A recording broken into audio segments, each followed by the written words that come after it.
happy to be here. Am I good on this? Do I need to hit anything? Okay, good.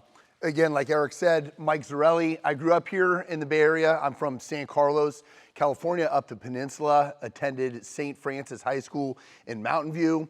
Was fortunate enough after my years at St. Francis, got a scholarship to Cal Poly San Luis Obispo. Was an All-American down there at Cal Poly. After my Cal Poly days, fortunate enough to get drafted by the Giants. Pitched for 3.5 years in the Giants organization, was released, and then I went straight into college coaching. So was the recruiting coordinator, associate head coach, and pitching coach at Santa Clara University for 9 years. And then now I've been doing the agent thing for 6 years. So I've kind of been in every single seat in terms of, player, coach, and then now an agent. So I think I have a pretty unique perspective. And then like Eric mentioned, I do have two sons. One's in 6th grade and one's a freshman in high school. So, going into it with two small children, I thought I knew a lot about that. The travel ball circuit and the youth baseball spectrum is definitely something that I'm still learning. I always tell everyone, well, if I have a son who's a absolute stud, nationally ranked, top end player who's 16, I definitely know what he should do.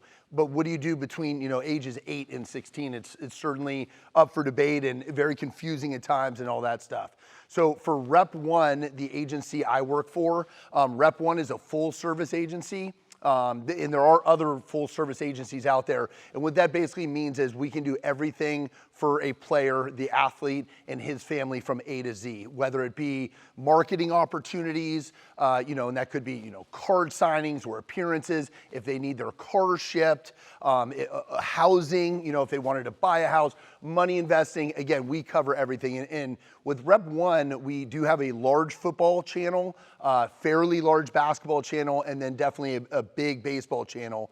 And within baseball, we have the North American group that I'm a part of, and then we have the Latin American group that there's some crossover, probably not as much as you think. But, we represent some of the top players in each sport. On the football side, it all starts with the quarterback. So those guys make the big money. And for some of these guys, your opinion of them as a player might not be unbelievably high, but their bank account says otherwise. We have Ben Roethlisberger, we have Jared Goff, we have Mitch Trubisky, we have Carson Wentz, we have Cooper Kupp and James Conner for you fantasy geeks like I am. And then on the baseball side, we have Ronald Acuna, Rafael Devers, Devin Williams, who won the Rookie of the Year a couple years ago. And then basketball-wise, more of a smaller practice. I think there's 18 NBA guys, and I'm really not that familiar because I'm not a basketball guy there. But that's kind of, what our agency does. And then in terms of my specific role, so there's different levels of agencies. There are full service, big agencies like ours, and then there's some smaller like boutique niche agencies. So for those niche agencies, you're gonna probably have one guy that literally does everything for the client. Now, personally, I don't understand how they can be an expert in every single avenue, whether it be equipment or marketing or negotiations. It's just very difficult, right? You'd have to be really, really well-rounded. And then for some of the big monster agencies, you might get passed around. You might have one agent, when you're in high school, and then if you go to college, it could be another guy. When you get to pro ball, it could be another guy. And then when you reach the big leagues or arbitration, it could be another guy. The way we do things is we really try to utilize each agent's strengths. So, given my college background in recruiting and identifying talent, so I'm on the very, very front end. So it's identify the player, recruit the player, and then I'm going to be that relationship contact for that player and his family throughout his pro career, including life after baseball. Now, I will always be on his team, no matter what it is. I just might not be the point guard. I'm not a lawyer. I didn't go to law school. So there are some things, again, I will be the off guard or a forward on his team. But that's how we do it. So, and I should have probably clicked this a while back, but.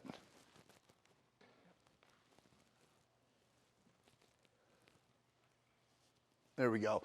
Just a couple other notes you'll see up on there. I did put, Peninsula Mets travel baseball when I was growing up. The reason why it's kind of funny, I'm 45 years old. I just had a birthday last week. But Peninsula Mets, when I was literally the first year of travel baseball in this area, for high school guys, there was 3 teams in all of Northern California. That was one of them, the Peninsula Mets. So kind of got in it at the ground level, obviously completely different nowadays. St. Francis, I put their spring signee because I think that is such a hot topic nowadays in terms of when guys want to commit. I do understand, I graduated class of 95. It is different nowadays. But, I went to a great school, got a big scholarship, ended up playing, minor league baseball. And again, I was a spring signee. So I went into my senior year. I was talking to schools, but I wasn't committed. I just think, and we'll touch on this topic a little bit later, everyone's in such a rush to commit to get to the next level. And I'm certainly here to tell everyone to if you're dealing with players and family, pump the brakes, go at your own pace. Just because you sign first, it doesn't mean it's the best fit. And again, we'll get into that in a little bit. And then played 3 different levels for the Giants. I played Salem Kaiser, which is in the Northwest League back then. And then actually the Giants, this is how old I am, they had 2 teams in the California League, which obviously, I don't know why it was allowed back then, but it's not now. So when I was on Bakersfield, we would play San Jose. So you play guys that are your teammates, same organization. Very weird. And then I did play a year with the San Jose Giants as well. Santa Clara had a good run there. Also coached in the Alaskan League and the Cape Cod League while I was there. And then I talked about Rep 1 and what my responsibilities are. All right, so first kind of bullet point is the little guys, the 8 to 12 years old, that kind of area of baseball. And I'm not going to spend too much time because honestly, it doesn't warrant it.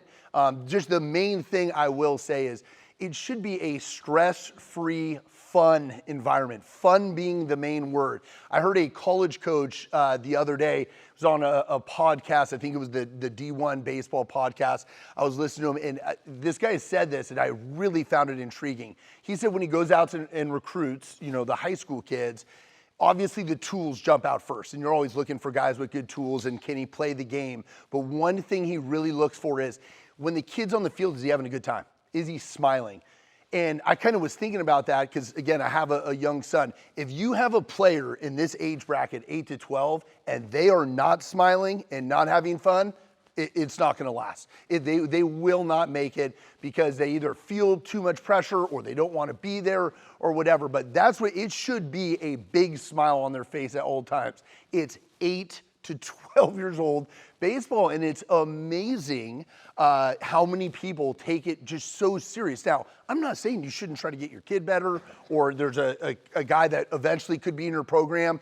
Like, I'm all for it. Competing, getting after it, working hard, training to a certain degree, but they should be playing multiple sports. They should be playing multiple positions.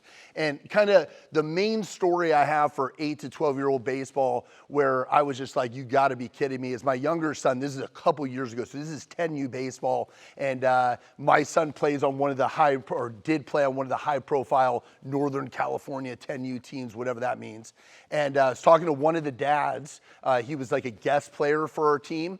And so I asked the dad, hey, where kind of does your kid play in the field other when he doesn't pitch? He's like, well, we're really focusing on pitching. And I said, okay, well, when he doesn't pitch, where does he play? He's like, no, like pitcher. And I go, okay, that seems kind of weird. So then he goes, yeah, we throw like five, 6 bullpens a week. I'm like, okay. Then he pulls out the Game Changer and shows me his stats from his previous team. I'm like, I got to go over here. Okay, so, that guy literally, that's everything that's wrong at that level, that guy literally just said, right, in the span of 30 seconds. So again, it's supposed to be fun. Totally good with playing locally. I think everybody, and I am talking a little bit out of both sides of my mouth because my 12-year-old son, he doesn't play locally. Now, part of that is because of the COVID, you lost the year. The other part of it, I do feel like for his age group, he's really, really advanced. I can't be there a lot of the time, and nothing against my little city I live in and the Little League coaches, but a lot of these guys, it's just simply, hey guys, here's the orange slices and Gatorade, let's go have a good one. And I want him to really start picking it up. So I am kind of talking out of both sides of my mouth here, but playing locally, if if we did have quality coaches and the competition was better, I would have zero problem doing it. That's not the case in our city. Learning the game is a big one. I think with a lot of the little guys, they don't like to sit and watch baseball, and definitely don't force them to do it. But man, if they can, whether it be YouTube clips or, the MLB network is a lot better sometimes than watching the game, because they don't have the attention span to sit there for 3.5 hours. So, the baseball network, they probably show too many home runs and all the 100-mile-per-hour fastballs and not the actual parts of the game. But again, better than nothing. But learning the game is such a key part of that 8U to 12U. And then just talked about playing multiple sports, playing multiple positions is really, really big. Whether it be soccer or flag football or basketball, just working on different muscle groups, staying athletic, and more than anything, just competing, going out there and competing. And, this age bracket, unfortunately, in my opinion, starting to see a lot of guys that think focusing on baseball 12 months out of the year is a great thing, when in reality, it's not.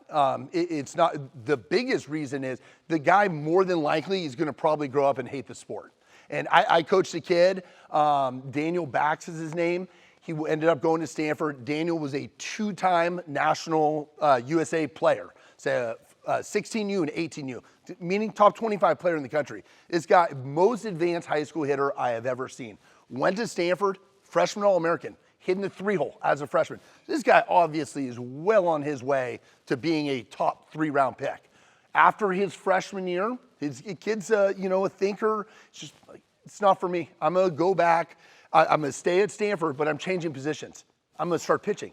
Stanford's like, what, you're going to pitch? We didn't even know you pitch. He's like, well, I did in Little League. It was a lot of fun. So he did. He pitched as a sophomore, and he wasn't bad. He ended up getting like 20 innings, which is amazing. Then his junior year, he just quit altogether. And this was a kid, 12 months a year baseball every single day. And I just think it got to a point where he just hated the sport. And it's just sad when you have a guy like that. Now, he was so good, he actually got drafted after not playing his junior year at Stanford. He still got picked without even playing.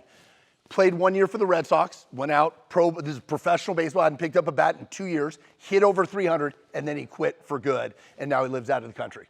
So again, and I'm not saying this kid's gonna be super successful, he's got the Stanford degree, but it's just interesting what can come of it. So my thing for this age bracket, be careful, make it about fun, play different sports, play different positions.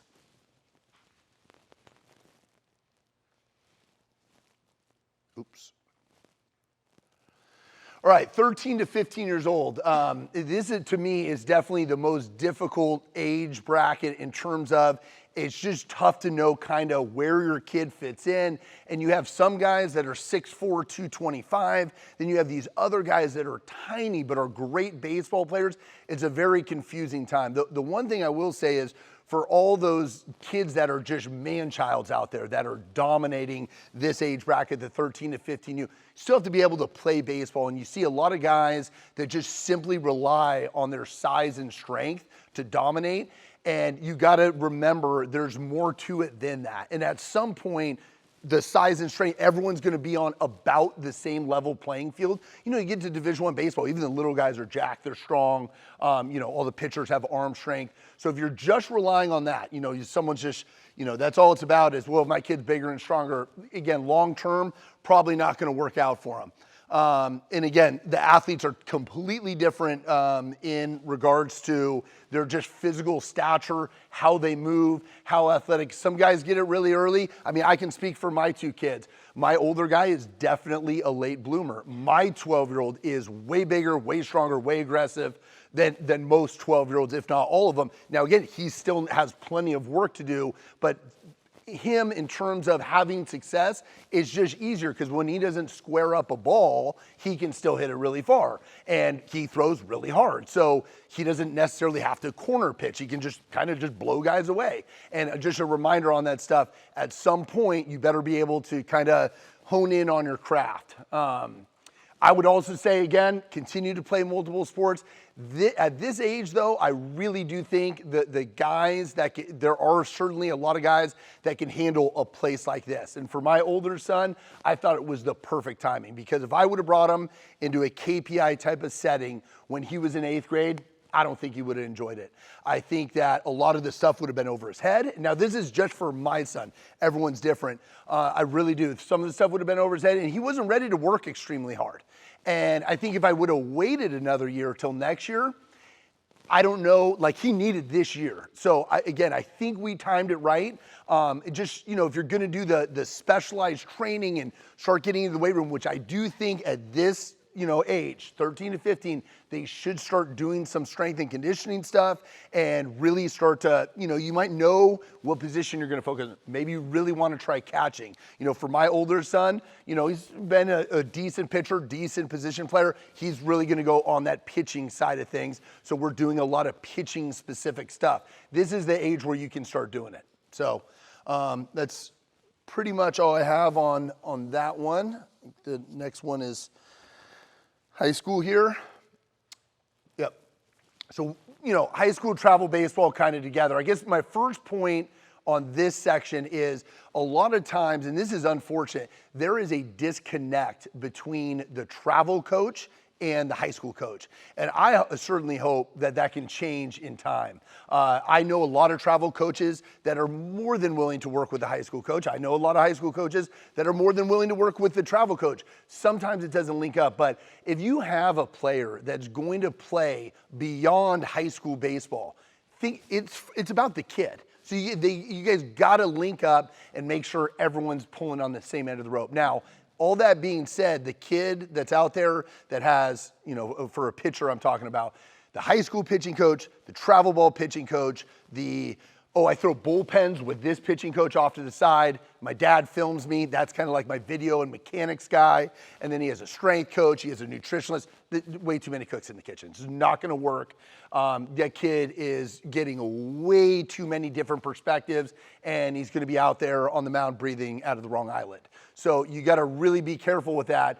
But again, biggest thing for me, travel coach and high school coach, those are the two most important people in the guy's life. They probably won't have them at the same time. There might be a little bit of, kind of crossover, but those guys need to link up. The area we're in for high school baseball is very strong. Northern California is a great baseball area. Now, that being said, people tell me all the time, oh, hey, there's this guy, in Half Moon Bay, might get drafted. You should definitely get on him. It's like, okay, one of the best players in Half Moon Bay, probably not one of the best players, in the country. Just want to let everyone know this is a massive country we live in, and there are some studs out there. And there's a lot of great baseball areas, not just here.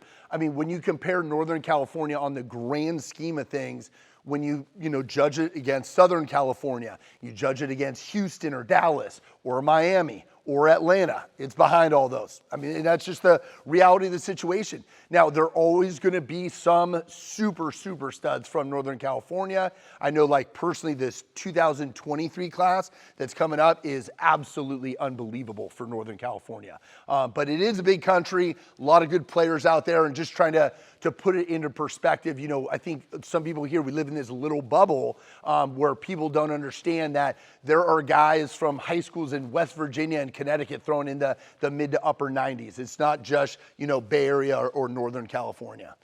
So the next bullet point here, this is kind of a newer one in terms of the baseball landscape, but don't be concerned with the rankings or committing. And this, I cannot stress this enough. I have plenty of advisees that I work with. They're not yet clients because they're not professional, but this is, high school kids, college kids, and obviously I'm close to the parents. I field more questions about this right here than anything else. Is the dad calling up, hey, did you see the latest rankings by PBR or Perfect Game? Yep, I did. Well, what do you think? I don't care. I believe in your son. It doesn't matter what the rankings are. I promise you, scouts, they look at it. They're curious, but they have their own opinions. Just because you're ranked where, and I had one guy, and I didn't know, honestly, I told the dad, I'm like, I don't know what to tell you. I'm with you, I agree. He was frustrated because the kid was ranked, I don't put that much stock in it, like 190 going into the summer. The kid went out this summer and he was great. And he went from 190 to like 450. And he's like, how did that happen? He had a great summer. Well, did you go to any of their events? No? Well, there you go, there's your answer. If they don't see you, how are they going to rank you appropriately? And those businesses, I have nothing against Perfect Game and PBR. Those guys, they do some great things for baseball. They get some kids seen. But I'm just saying that the rankings are not, maybe at the very, very top, the top 10 or 15 guys, pretty accurate. When you start getting in the 200s and 300s and 400s, give me a break. It's very, very difficult to know what the rankings are. And then, in regards to the committing early, it's one of the things that, unfortunately, in baseball, it's kind of the copycat or, oh, this guy on my team does it.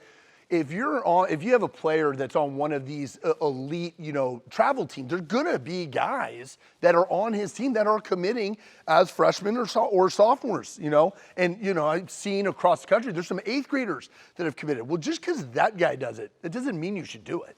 Maybe it was, for me, if you're committing before your junior year, it's just the question is just real simple to the kid and the family.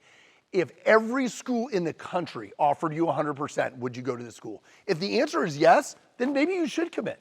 Maybe you should commit. But there are so many different things. Like I have one family friend, the kid's very talented. He's a freshman and he's starting to get some bites from different colleges, email, and there's some communication. They've come out and seen him.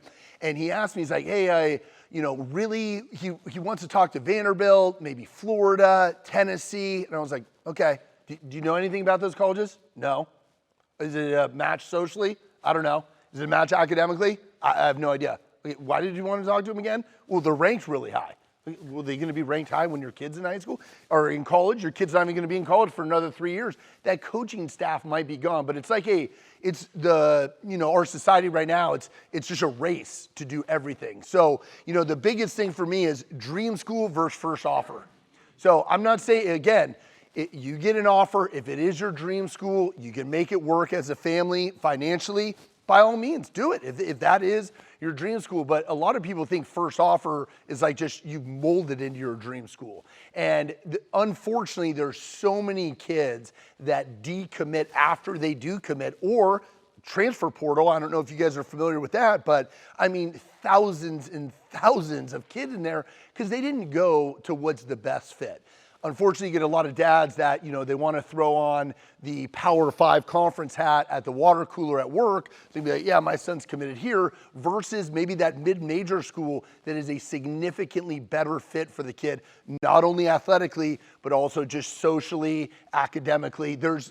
Not everyone's going to play in the big leagues. And that's what I think a lot of people lose sight in. It's like, well, he's going to go here, he's going to develop, he's going to be a high pick. Yeah, maybe. Could happen, absolutely. What if it doesn't? What happens if he gets injured? What happens if he's just not good enough?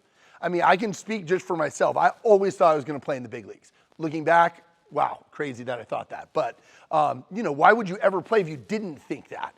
And I remember I showed up at my first spring training, pitchers and catchers only, and I always threw, relatively hard, always a pretty big guy, and there's 110 pitchers there at the minor league complex for the Giants. No major leaguers, mind you, just the minor leaguers. It's about 120 guys. And I was right in the middle in terms of size, and in terms of velocity, I was probably like in that 20th percentile. And it's like, well, I better make sure I have my degree from Cal Poly. And, still thought I'd have a chance. But again, you got to prepare for life after baseball. And I think on the college commitment side, everybody puts so much stock into baseball and baseball only. And your kid is, kid or the guy you coach, they are going there to play baseball. I totally get that. But you got to take in the other things into consideration. That's for sure.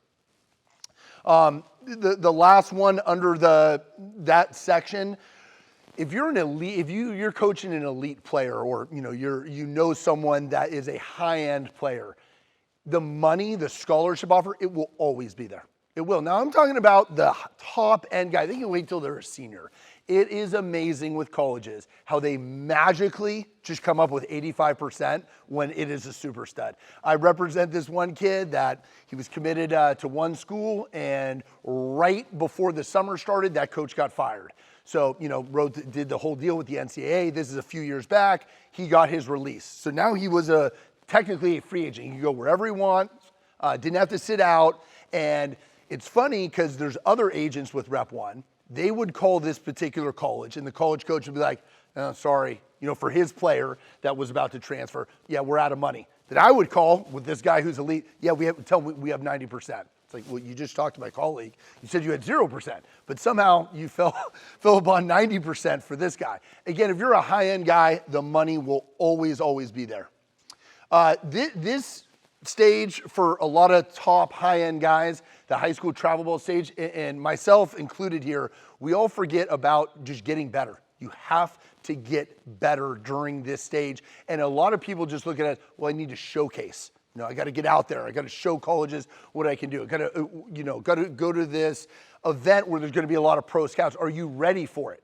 That's my question to that family and that athlete. Are you ready to showcase yourself? Are you ready to be seen? You need to continue, no matter how old you are. It doesn't matter if you're 12 years old or 16 years old, or if you're a pro player. I have guys that are in AA that are trying to do this and this. It's like, just remember every day to get better.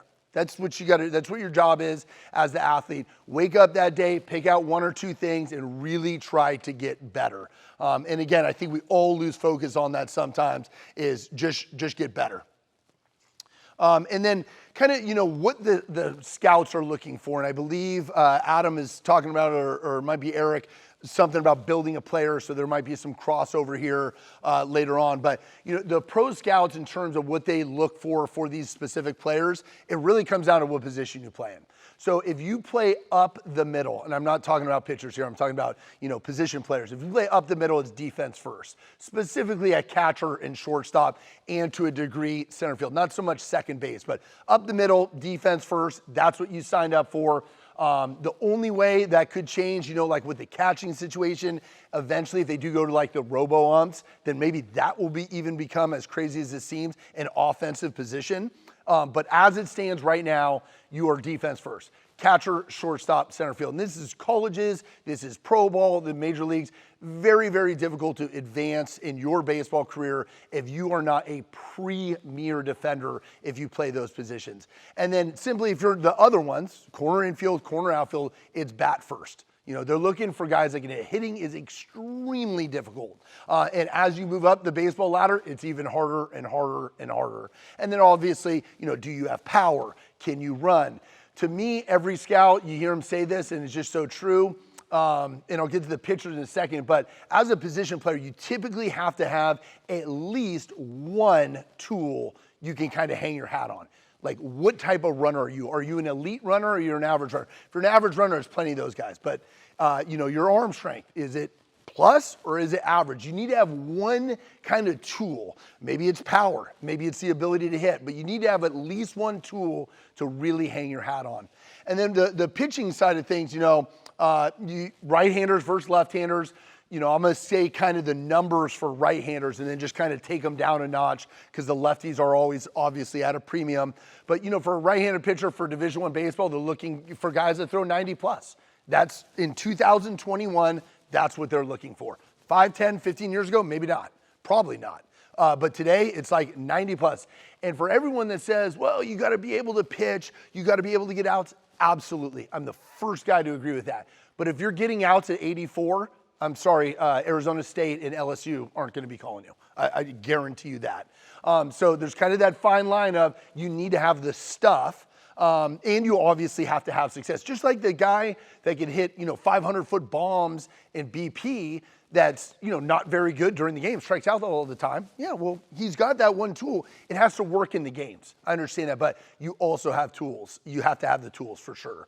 And then, again, left-handed versus right-handed, just there's a premium, right? With the left-handers, there's just not as many. Pitching-wise, position player-wise, certainly better to be left-handed than right-handed. But yeah, that's kind of, again, what scouts are looking for. Scouting ladder is always an interesting one. We have an awesome area here in Northern California where I would imagine that most of the guys in this room, if you have a relationship with a pro scout, it's probably an area guy. And again, in Northern California, the area guys here are awesome. A lot of them have been doing it a long time, and just a lot of good human beings, a lot of good baseball guys, but just kind of wanted to talk about the scouting chain. So at the very, very top, you have the scouting director for these teams. And it's funny because I'll hear all the time, oh, this guy is supposed to be a first-round pick. I go to 5 of the guys' games, see 0 scouting directors. You can't go in the first or second round without a scouting director stamping you. His name is on the draft.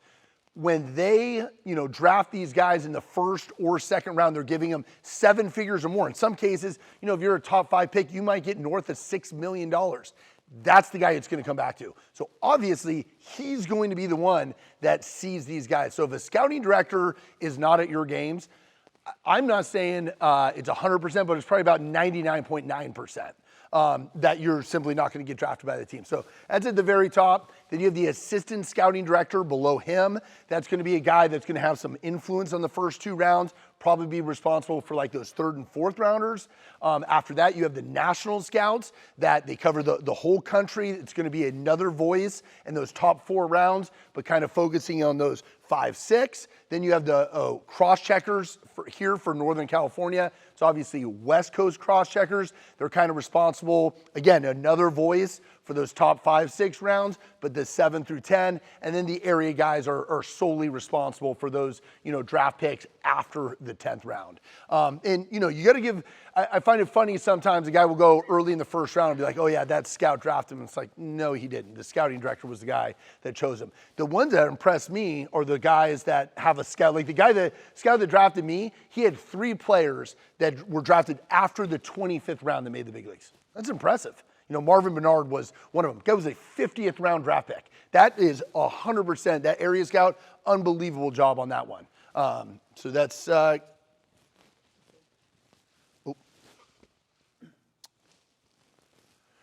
right, showcase circuit. So, for the high-end guys and even the mid-level type players, they're going to get pulled in a million different directions. And, you can certainly waste, as a parent, you can certainly waste a lot of money.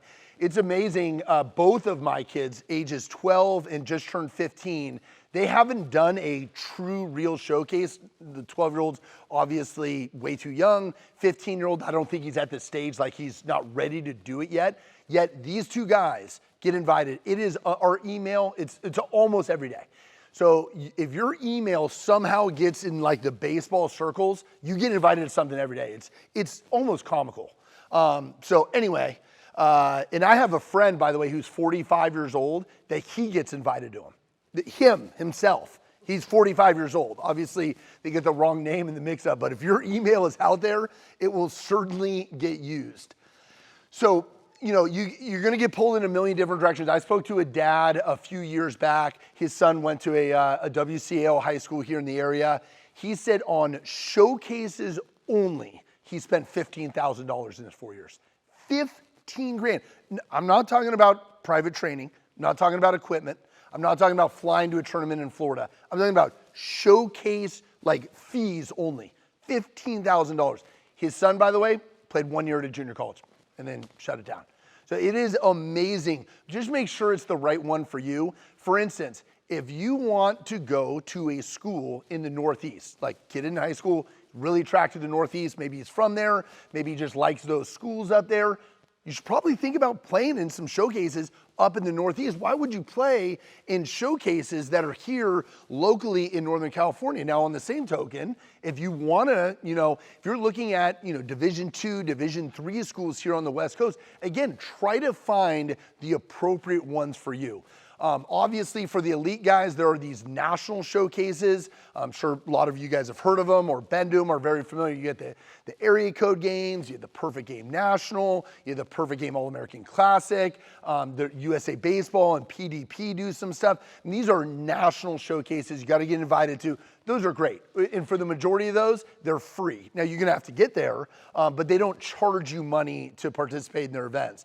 And then for, again, some of the local ones or the West Coast ones, for every one good one, and there are good ones out there, there really are, there's probably 5 ones that you're just wasting your money. One that I received, because for my oldest son, they put on there, oh, we're going to have a ton of college coaches. And I looked at the recruiting calendar, and we're in a dead period, meaning the colleges couldn't even go. So this is just a flat out lie. So just, again, be careful, do your homework. It can get a little confusing. Pitchers versus position players showcasing, totally different. If you're a position player and you're, getting your hacks in, getting your ABs in with your team, you can go from showcase to showcase. I don't know if I'd recommend going to all of them, but you certainly can. The pitchers, you have to be much more careful because for a lot of the pitchers, I'm talking about the high-end guys here, the scouts are only going to see you probably a couple times, maybe 3 or 4 times throughout the course of the summer. You want to make sure you're at your best. And there is a thing called overexposure. There are certain kids that literally go to everything. Well, obviously you're going to have bad games. You're going to have a bad tournament. You're going to have a bad weekend. As a pitcher especially, I think you kind of can control that of just making sure it fits perfectly into your schedule. You lead up to it perfectly. Because if you're a guy that throws 90, 94, you don't want to go to one of these showcases and show 88 to 90 because they don't know if you're tired or what you're saying. They're looking at what you're doing right now, that second on the field, and that's what they're judging it off of. Period, end of story. So you just got to make sure you're ready to do that and you're going to go out and show well. And then just the last thing, sometimes some people do get caught up again in the showcase circuit. They just want to go get seen. And, it's funny, just because you're getting out there and you're getting seen, if you are going to the right showcases and you're getting looks by college coaches, it doesn't mean, a lot of people just think like, oh, if he goes to these, he's going to get recruited. Well, not if you're terrible, okay? You can get seen 1,000 times, 1,000 times. And then the good kid can get seen once. You have to be good. You got to remember, got to be able to play the game of baseball. Get actual reps with your team. Training is obviously huge, but just those pitchers that just go from showcase to showcase to showcase, they're not necessarily getting better because you're not even, don't have to hold runners. You walk a guy that sometimes it's like, hey, stay up there, fastballs only. Again, it's not necessarily real baseball. So just a reminder, get your reps in with your team. Definitely need to get seen at some point for the higher end guys, but certainly need to get reps non-showcase circuit. All right, draft process. So out of high school, I would say we've all heard this term before, and it is definitely different for every kid and family, but you got to go for life-changing money. Now, again, life-changing money for a kid in the Bay Area might be completely different than some kid in the middle of the country. It's different for everyone. But what I can tell you is college is a great thing for the majority of guys. It really, really is. So again, if they're going to buy you out of it, it needs to be life-changing money. And I mean, sometimes there are guys that just simply do not want to go to school. And that's, again, it's their career, it's their choice. Hopefully it's a well-rounded athlete you're working with, parents that actually get the system.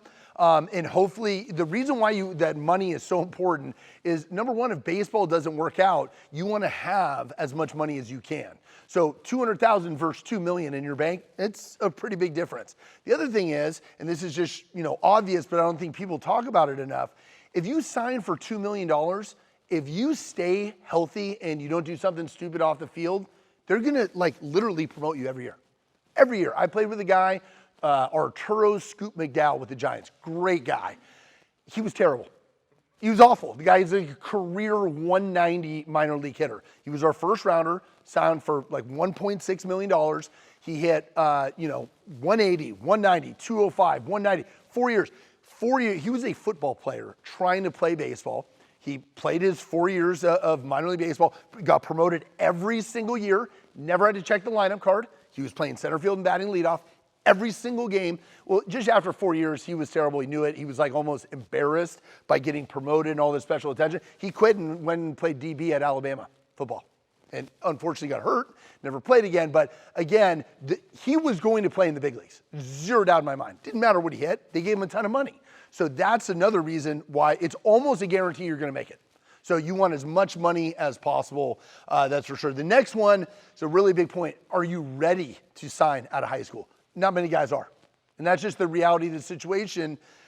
My thing I always like to tell players are, okay, here's what you need to be prepared for. You're going to either go to Arizona or Florida because you're going to go to rookie ball. So it's either going to be 115 in Arizona or 100 degrees in Florida with 100% humidity. Your roommate probably is not going to be able to speak English. And you're going to be living in the Days Inn, $20 a day meal money. Are you ready to do that? Not many kids are. Physically, are you ready? Okay, the guy, there's a lot of high school studs out there that are just great, great players. They weigh 170. They're going to get eaten alive playing every single day. There's a rare occasion where a guy can do it, but physically and mentally, are you ready to have your 20th birthday in some hodunk town in Iowa. I wasn't. Now, I wasn't good enough to also sign at a high school, but it is a different level. It's a job at that point. It's obviously a job. Talking about putting yourself in a win-win situation. I love working with guys that want to go to college. That way, that senior year of high school, let's say they're at a junior college, whatever the case might be, it's a win-win situation where it's like, well, if the draft works out, that's awesome, but I'm going to this school and I'm super pumped to do that. The kids that kind of get backed into a corner where it's like, man, I signed so early, I don't really like that school anymore, or, I'm a catcher and they just had a freshman All-American catcher, I don't even know if I'm a play. I want to sign no matter what. Those are the guys that have so much pressure on them their senior year, they typically do not perform well. So you want to put yourself in that position where it's win-win. And then just the kind of the last thing, just draft information for this year and moving forward. We don't know when it's going to be this year. It's going to be either in June or July. It has always been in June. The history of the draft last year, it was in July. The year prior, the COVID year, that was in July as well. The rounds of the draft have kind of bounced around. Before me, it was unlimited. So you had teams like, I think Mike Piazza was like a 58th or 64th rounder. It was literally unlimited. Some teams would draft up to 100 rounds. Then they capped it at 50. And then during the COVID year, it was only 5 rounds. This last year, it was 20. I think it's probably going to stay at 20, or at least that's the word on the street. So we'll see what happens there. It's a lot more difficult to get drafted with a 20-round draft than a 40-round draft. You have to remember, in a 20-round draft scenario, there's going to be several money-saving picks. Well, what are money-saving picks? They're picks that teams do not have to pay full money for that, or slot value for that pick. Usually the first 3-round guys, they're either getting slot money or way above slot. They control the draft, okay, those guys. In those rounds, really like 5 through 10, there's a bunch of college seniors, college seniors that these guys are 22, 23 years old. They just want to sign. I had one a couple years ago. I think he's going to play in the big leagues. Dude signed for $2,500. Okay. He had his opportunity to sign as a junior. He thought he was worth a lot more than he probably was. He wanted $300,000. The industry valued him at $150. Got several offers for $150. He wouldn't budge. And I told him, said, hey, I love you. You're a great player. You go back to school. You have a good year. You're going to get $2,500.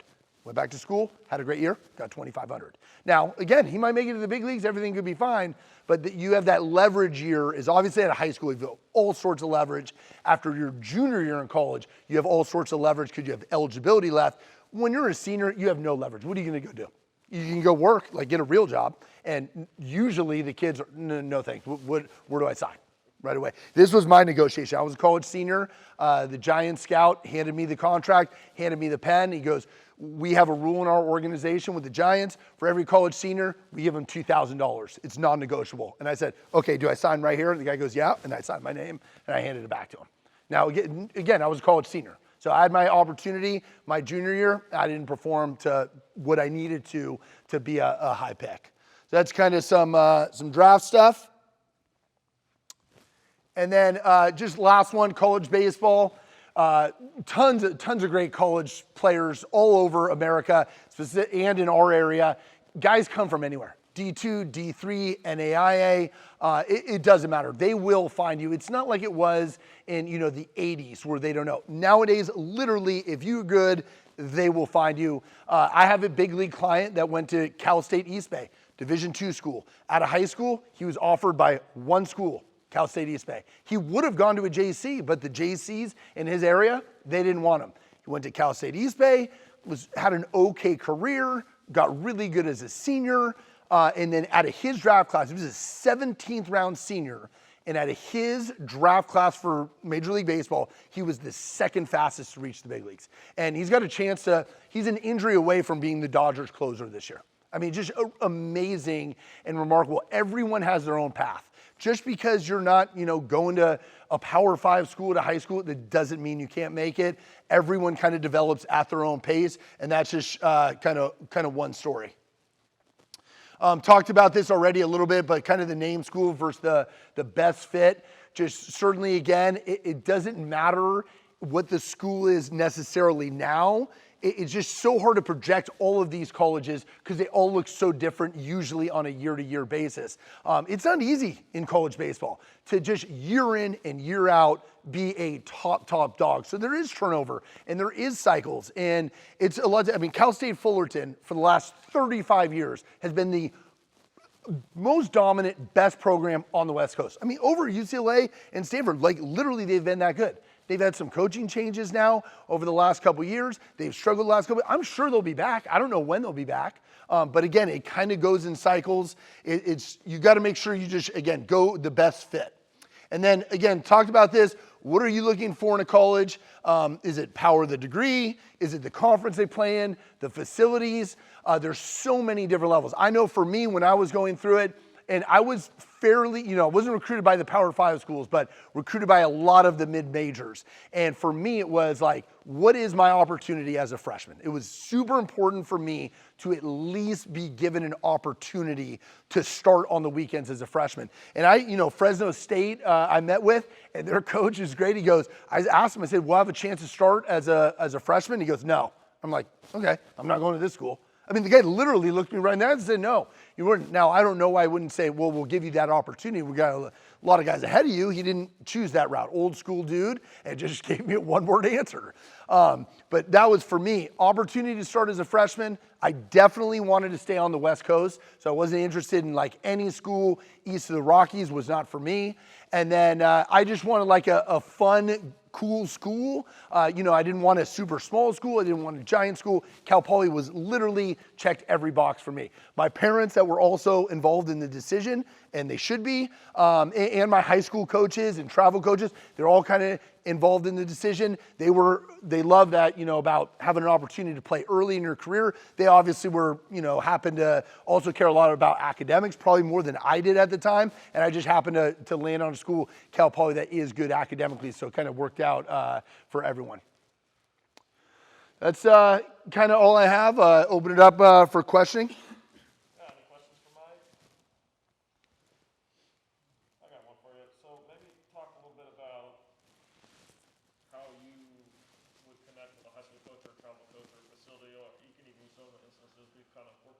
Sure. Just kind of connecting those dots between maybe some people that theoretically are in the room that.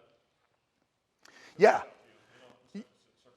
Yeah, absolutely. So, I'm out and about, of course, in terms of watching different high school games, watching different college games. And, if you ever have someone that, specifically for me, that you think could be a draft pick and potentially a high draft pick, that's, I get calls all the time. Usually it's through a reference, right? Where maybe you guys have a player, Eric knows me, that type of thing. But the baseball community is so small where there's always a way to get to anyone. Like if I needed to talk to a coach or get to a player, like I might have to make 3 or 4 phone calls to get to that guy, but everyone seems to know everyone. So, again, I'm always out and about, always looking for the next greatest thing. I mean, for the way I do things, it's got to be a great player. Obviously, I wouldn't be interested in some guy that maybe doesn't have a shot to play pro ball. It's got to be a player I believe in, but also a kid I believe in. I mean, we put in a lot of time, energy, and money into these kids, so it's got to be the right fit as a person. I mean, I meet with kids and families all the time, and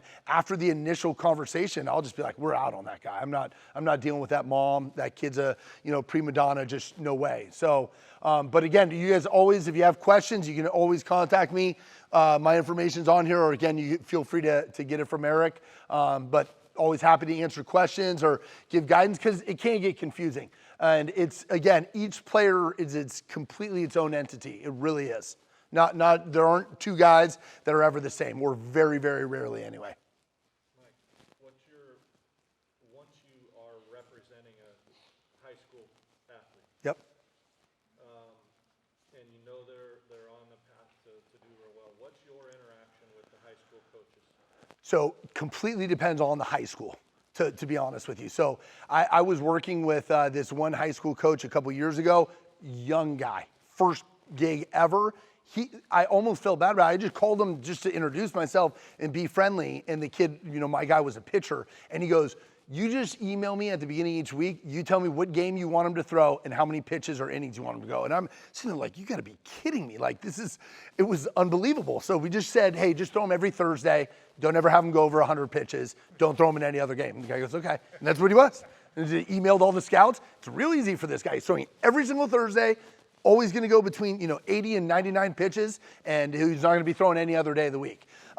For some high school, I am a former coach, so I respect high school coaches and what they're going through. And, you have one of these guys that's a potential first rounder. There's a lot of pressure, right? There's scouts walking around and they're, oh man, why is he throwing so many fastballs today? So he throws sliders. So again, it all depends on the program and the coach.